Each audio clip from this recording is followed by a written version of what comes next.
কলকাতা গিয়ে এটা আমার সাথে কি হয়ে গেল, তোমরা যদি জানতে চাও পুরো ব্লগটা শেষ অবধি দেখতে হবে। হ্যালো এভরিওয়ান, আমি রিয়া। তোমরা সবাই কেমন আছো? সকাল সকাল ঘুম থেকে উঠে স্নান সেরে বেরিয়ে পড়লাম দমদম যাওয়ার উদ্দেশ্যে। দমদম কিসের জন্য যাচ্ছি তোমাদের একটু শেয়ার করে। আসলে এই মাসে আমার দাদু মারা গেছে, তাই ঘাস সাদের জন্য কিছু শপিং করতে হবে। তাই ভাবলাম শপিংটা স্প্ল্যানেড থেকেই সেরে নিই। এই স্প্ল্যানেডের মধ্যে এই শ্রীরাম মার্কেট হচ্ছে নামকরা একটা মার্কেট। এখানে সব ব্র্যান্ডেড ড্রেস পাওয়া যায়। কিছুদিন পর যেহেতু ঈদ, সেই জন্য শ্রীরাম মার্কেট প্রচুর পরিমাণে ভিড় ছিল আর ঈদে নতুন সাজে সজ্জিত হয়েছিল। এখানে জামা কাপড়ের দাম খুবই বেশি। আমরা যেহেতু মধ্যবিত্ত পরিবার থেকে বিলং করি, সেহেতু ভাবলাম বাইরের মার্কেট থেকে কিছু শপিং করে নিই। তাই একটু ঘোরাঘুরি করে একটু পোজ দিয়ে ফটো তুলে নিলাম।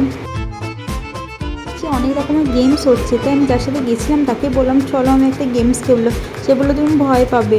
সত্যি এই গেমটাতে আমি এতটা পরিমাণে ভয় পেয়েছিলাম, সে তোমরা আমরা মুখের এক্সপ্রেশন দেখলেই বুঝতে পারবে। এই গেমটা খেলে কে কে আমার মতো ভয় পেয়েছো একটু কমেন্ট করে জানাও। পাশে দিদিটা ভাবছে এই মেয়েটা এরকম কেন করছে রে বাবা।